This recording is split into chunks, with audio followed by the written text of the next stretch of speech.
4 दिसंबर का बृहस्पतिवार का दिन है उस दिन, और चतुर्दशी और जो पूर्णिमा का योग बन रहा है, पूर्णिमा इस दिन दिल्ली के पंचांग के अनुसार से शेयर रहेगी।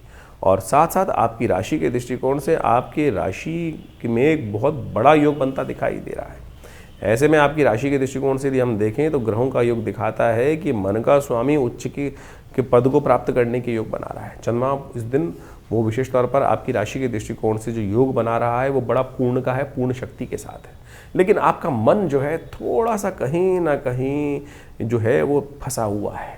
जो मन की शक्ति है वो कहीं ना कहीं थोड़ी सी नेगेटिव होने की योग बनती दिखाई दे रही। संसार के प्रति से थोड़ा सा कहीं ना कहीं भाव, संसार की उपेक्षाओं को देखकर, संसार के प्रभाव को देखकर, भाव को देखकर कहीं ना कहीं मन पे जो है थोड़ा ठेस लगने के योग आपकी राशि के दृष्टिकोण से बनते दिखाई दे रहे हैं।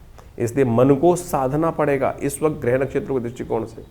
आपके साथ आपकी राशि में योग बन रहा है कि आप जिसका भी अच्छा सपोर्ट करने की सोचते होंगे वो कहीं ना कहीं आपको धोखा देने के योग बनाता होगा, और वो बातें कहीं ना कहीं घूम फिर कर आपके सामने आने की तरफ दिखाई दे रही हैं।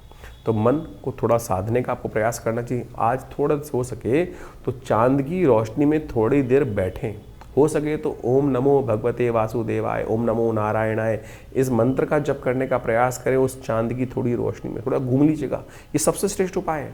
और हो सके तो इस दिन विशेष तौर पर आपकी राशि के दृष्टिकोण समय दिखाई देता है सत्यनारायण भगवान का व्रत करने का आपको प्रयास करना चाहिए। वो आपके समस्त मनोरथों को सिद्ध करने का योग बनाएगा। 4 दिसंबर के दिन, बृहस्पतिवार के दिन, बड़ा सुंदर योग बन रहा है।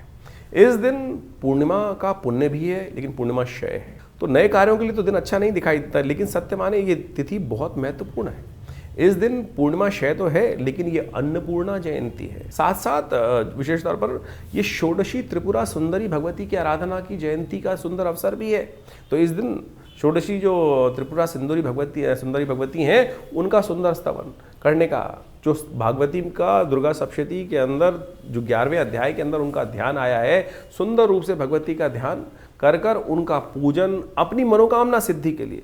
कहा जाता है कि अन्नपूर्णा जयंती भी है, साथ साथ दत्तात्रेय भगवान की जयंती भी है इस दिन। तो माँ भगवती की कृपा से और पूरा संसार जो है ना, शास्त्र में जो अद्भुत कथा वर्णित की गई है माँ भगवती अन्नपूर्णा की, कि उनकी कृपा से ही इस संसार को भोजन मिलता है। कहा जाता है कि एक भयंकर समय था, अकाल पड़ा, और उस समय पूरे संसार में सब जगह भोजन जो था वो समाप्त हो गया था। केवल काशी में माँ भगवती कृपा से भगवती विराजमान हुई और उन्होंने पूरी व्यवस्था को ठीक करने के लिए सुंदर रूप से कार्य किया। तो इस दिन अवश्य हमको भोजन का दान करने का प्रयास करना चाहिए। ओम ह्रीं श्रीं क्लीं नमो भगवती माहेश्वरी अन्नपूर्णे, इस मंत्र का जप करते हुए भगवती का, अन्नपूर्णा जी का, भगवती का पूजन करने का यथाउचित भाव से प्रयास करना चाहिए।